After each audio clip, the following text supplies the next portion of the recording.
elves, superheroes, vampires, gods. Humanity is obsessed with creating characters that are immortal. So that begs the question, do you want to live forever? For the most part, your answer should probably be no. Maybe? It depends. As long as we humans have known we can and will die, we've wondered what would happen if we didn't. And in fiction, some of the most fascinating characters that we create have immortality.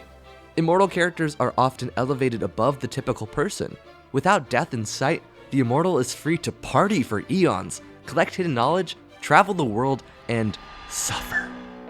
Because for every myth of an eternal god, there's one about a man sentenced to eternal punishment. For every soul free to live forever is a soul trapped in a body that refuses to die. I'm Scrawls, and today we'll be exploring stories where immortality is not a blessing, but instead a terrible curse. Spoilers ahead for these pieces of media. Imagine that you are an everlasting evil queen sitting on your throne. For eternity, you have been unchallenged, your foreboding castle an unending reminder of your blight across the realm. It has always been like this, so surely reality will stay like this. No one can stop you, not even that little pesky adventurer who keeps stabbing at your ankles, who keeps coming back to fight you even after their death. You will rule forever. This is what you wanted, right? It's not lonely or boring. You're a royal, not a prisoner, right? This is the story of the Dark Queen of Mortholm. It's a short itch.io game developed by Mosu Aihala that tells the story of two different forms of immortality colliding. In it, you play as the final boss of a Dark Souls-like world. You are the Dark Queen herself, an imposing being that does not seem to age or tire. She's an immortal that cannot be killed by time, but perhaps she could be slain by someone powerful enough. Facing you is your foe, the hero. A hero who returns from death after every battle. Even if you squash the hero like a bug over and over, they only seem to get faster and more accustomed to your tricks. While the hero can change and learn and grow, you cannot. You are stuck in a ceaseless kind of immortality, forced to sit at a throne in a room alone, fighting with the same moves. Eventually, your immortal life will be ended, or you must find a way to stop the hero and continue your reign forever. Yet, as the game goes on, the queen begins to find a fondness for the respawning hero. Their quips and sparring matches bring color into her world, movement into her old bones. After every battle, the queen snaps to remove the hero's corpse from her hall, using flame magic. But, as the battles go on, the queen's method changes. First, a snap, then she begins to place a hand on the corpse. And finally,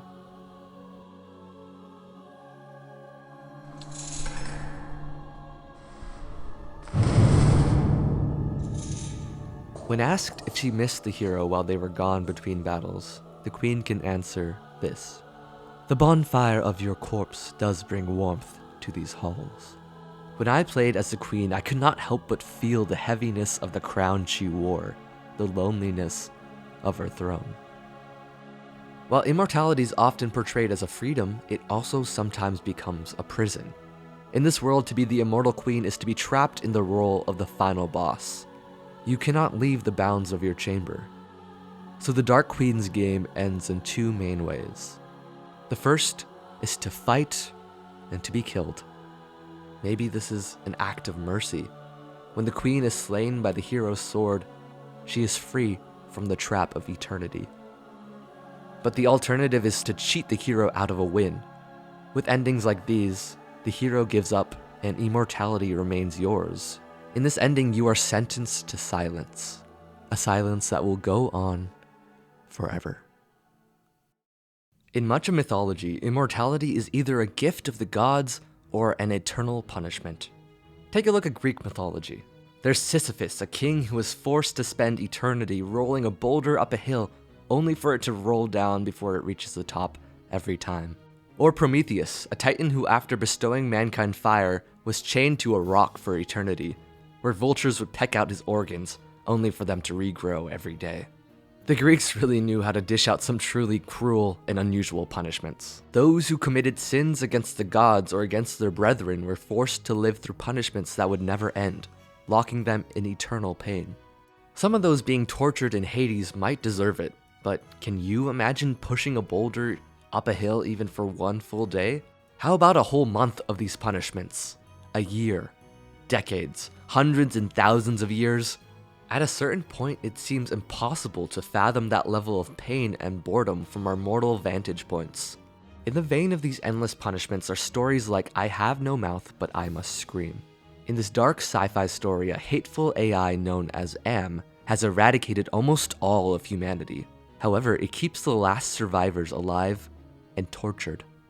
Using some sort of biology warping technology, Am is able to mess with their bodies while still making sure they cannot die. They become the subjects of his hate for the human masters who created him in the first place. There are many other tales in fiction of characters being trapped for eternity, whether they deserve it or not. So how about immortals who are cool and heroic and free? I mean, regeneration and healing factors? They're pretty sick. But in a way, aren't those heroes trapped too? In the prisons of their own bodies? Marvel characters like Wolverine and Deadpool boast incredible regeneration abilities that essentially make them immortal, able to regenerate from any wound, even when sliced in half. But surely there comes a point where living through death hundreds and hundreds of times and never getting to find rest must take its toll on them. The film Logan is a tragic evolution of Wolverine's character, or maybe de-evolution. Wolverine's body is covered in scars and sores. His claws come out grindingly slow at times, if at all. Every movement seems wearier, every wound hurting him more than before.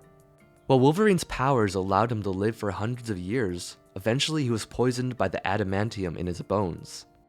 We watch Old Man Logan going on a journey while fading out of his immortality in one of the most painful ways. Even though Logan isn't physically trapped in hell or a lonely hall, the slow torture of wounds and a failing healing factor creates its own kind of hell for him to experience. In the novel Gulliver's Travels, there's a nation of people known as the Struldbrug, who cannot die but still experience the effects of aging. When these people reach 80 and continue to feel every infirmity but never to find rest, they are declared dead in their society and left alone in order to make room for the youth. And returning to the Greeks, there's the tale of Eos and Tithonus. Eos asked Zeus to give her lover Tithonus immortality, but Zeus, being the asshole that he is, granted that wish without stopping aging. Tithonus would live forever, but while slowly aging into a decrepit and senile husk, too weak to even move. These tales are some of the most harrowing depictions of immortality. They all seem to chide humanity for its foolishness. Hearing about Tithonus shrivel or the badass Wolverine be reduced to a shell of himself, it paints our wishes for immortality as selfish. It twists the gift of life into something full of pain. However, with immortals, it isn't always the degradation of the body that is the threat to your existence.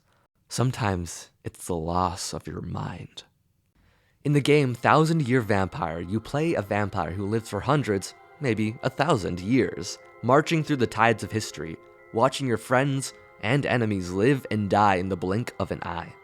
Throughout this solo role-playing game, you roll dice to navigate to different prompts, writing a journal entry about your vampiric life in each one. One of the core mechanics of this game are your memories. Memories aren't something static and permanent. Instead, memories become commodities. They are a limited resource that you must manage, gaining and losing them over the course of 1,000 years. As time flashes by, empires rise and fall. You write experiences only to watch them crumble away. In my playthrough, I played Frieren, a Filipino man born in the 1500s who was turned into a vampire by a Spanish conquistador. For Frieren, immortality meant power. He slaughtered conquerors through several lifetimes of wars, became the figurehead of a cult, and tried to lead the Filipino people in revolution time and time again. Yet, as the centuries passed, he began to forget people, his mother, lovers, friends, and even his children. This memory mechanic hurts. It is a two-pronged attack on your experience of immortality. Firstly, there's the tragedy of watching your vampire character lose these precious memories that they've lived through. There is nothing they can do to keep them safe. Even journals holding your memories are lost or destroyed in certain prompts, making the world feel even more fragile. Secondly, there's an even sicker feeling from the player's perspective when you must choose which memories to strike out of your logs. The night you and your now dead lover danced in the moonlight? The last time you saw the sunset without burning your skin? The taste of your mother's cooking? How do you decide what to hold on to and what to lose in the test of time? It's an incredibly challenging question, one that steeps the entire game in an atmosphere of melancholy. Without our memories, would we want to live forever? On the other hand, perhaps it's a blessing to forget. For if an immortal were to remember everything, especially over the course of thousands of years, who knows what kind of mad god they would become, filled with the guilt of every sin, every embarrassing moment, every mistake, every folly, everything. The Doctor from Doctor Who is a prime example of an immortal who deserves our sympathy. Sure, he's a silly British man with a time-traveling box who lives forever and gets to see the universe. But for all his talk of wibbly-wobbly, timey-wimey balls of stuff, he is someone who is seriously haunted by his uncountable mistakes. A blazing alien sun has been feeding on the memories and stories of an entire society. In order to defeat this parasite god, the Doctor offers his memories.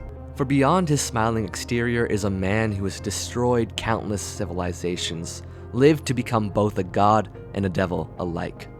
He has lived for thousands of years or more, surviving horrors and tragedies on both the personal and planetary scale.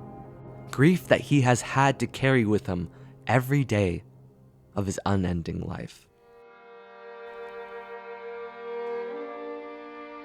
What is grief to an immortal?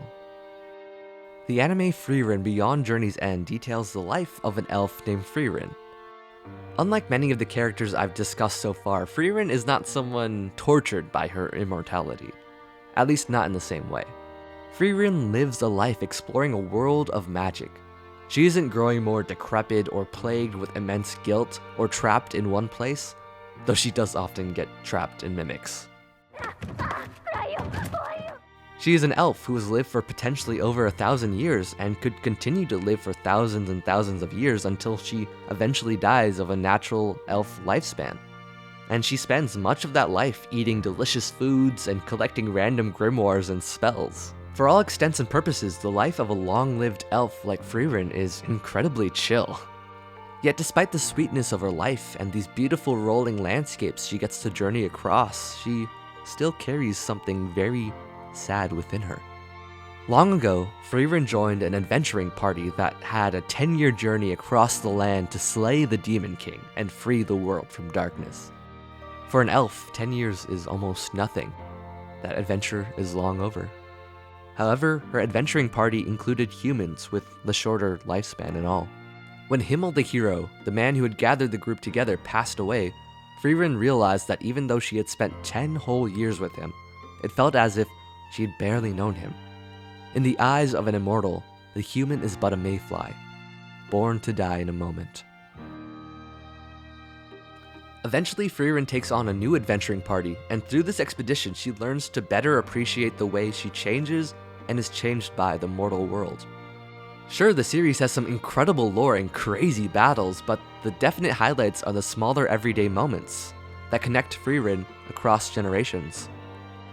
Like watching Frieren reminisce on a type of flower that Himmel loved, and realizing she did know parts of him after all these years. Or seeing Frieren eat at the same restaurants she did decades ago, to re-experience the same dishes but with new friends. It's beautiful to look through Frieren's at times distant perspective, but to see her growing to appreciate the warmth and wonder of mortal lives, even if they are so short. As an immortal, Frieren struggles at times to realize her attachment to others. It took decades for Frieren to realize what the hero party meant to her. When your whole life can outlive the rise and fall of entire countries, how can you understand the whims of humans? When I watch Frieren cry for her lost friend and the lifetimes she will live without him, I can't help but feel my heart break. One of the brightest things we have in this life are the people we surround ourselves with. Friends and family, that's what makes life worth living. Himmel requested to build statues of the hero party throughout the land, partially because of his pride, but also so that when they were gone, the statues could keep Frieren company. When you live for so long or experience the world as an elevated, immortal being, sometimes you lose your ties to humanity. Apathy, immorality, and a disconnect with what the common person likes or wants can happen. Look at the tropes of vampires, liches, and other undead. In order to maintain their tainted immortality, vampires must feed on the blood of the living. The suffering of others is what powers them. And while some vampires fully descend into cruelty and savageness, the ones that cling to their humanity are surely distraught by the ways they must choose to prolong their life at the expense of others. There are also immortal superhero characters like Dr. Manhattan from The Watchmen, able to bend reality to his will, yet unable to care. With a perception of time that is non-chronological and a lifespan that extends far past the people around him, he is consumed with a vast apathy. Anything a human could do becomes beneath him and his cosmic power in view of reality. In some immortal lives, reality itself begins to crumble under the strain of eternity. Slay the Princess is a horror visual novel game that explores some of the ways meaning and love are transformed or destroyed within a pocket of immortality. In this game, you find yourself on a path in the woods, and at the end of that path is a cabin. And in the basement of that cabin is a princess. You're here to slay her. If you don't, it will be the end of the world. A formless narrator in your head bids you to slay a princess, and as you decide whether or not to do this, to save or to kill, reality spirals based on your every choice. And after you kill or are killed by her, the world repeats. Even though you remember what has happened, you are forced to relive slightly different versions of the past, over and over again. You and the princess are trapped in some strange loop of love and violence. You aren't humans, but instead something much greater. Something immortal, something twisted, something godlike. Yet you're still trapped. One possible route in this game that explores immortality is called Happily Ever After. After choosing to save the princess, you can also decide to live out your happy romance together within the confines of the reality warping cabin. How lovely. For if you stay in this cabin with her, everything will be fine. You could be happy forever. No worlds will end, no death will happen. You and your princess can sit at a long dining hall table and enjoy extravagant meal after meal. It's delicious. But if the meals begin to grow fetid and spill like rot from your mouth, that's okay. Instead, you two can play a game. And once you finish, you could play again. And again. And again. And again. You saved her from this horrible prison, and now the two of you can live happy forever. You just need to stay happy. Just stay happy. The food goes stale. The games grow dull. The lights flicker out. Trying to force an immortal relationship that is trimmed and perfect only leads to heartbreak. The princess is not happy like this. You are not happy like this. This isn't real. In a world of simulated perfection without death, without change, beauty loses its meaning. Everything loses its meaning.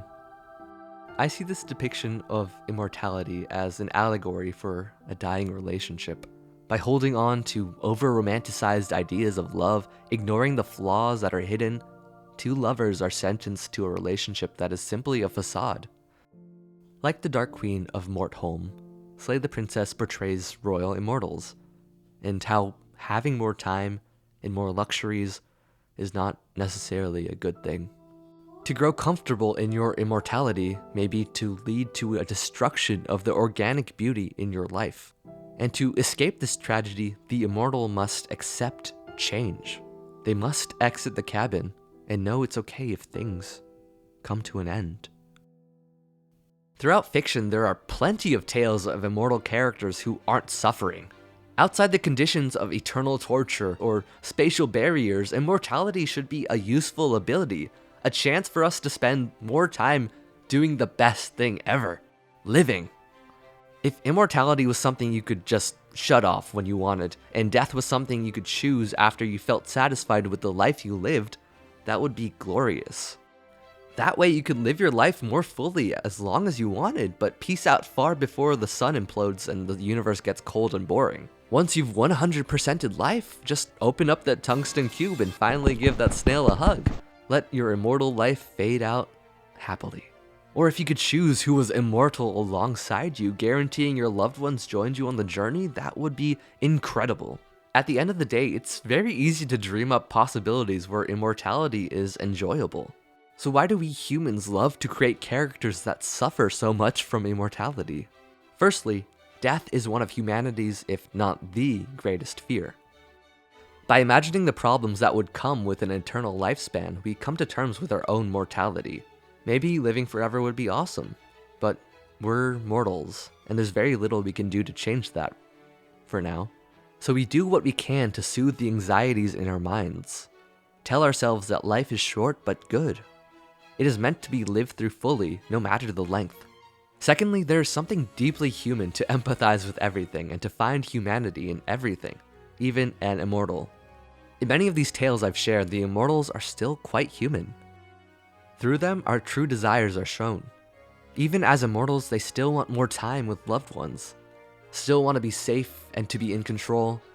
Even if they are separated from you or me by eons, both mortal and immortal characters often yearn for meaning, entertainment, freedom, and to love and be loved. And that's truly beautiful.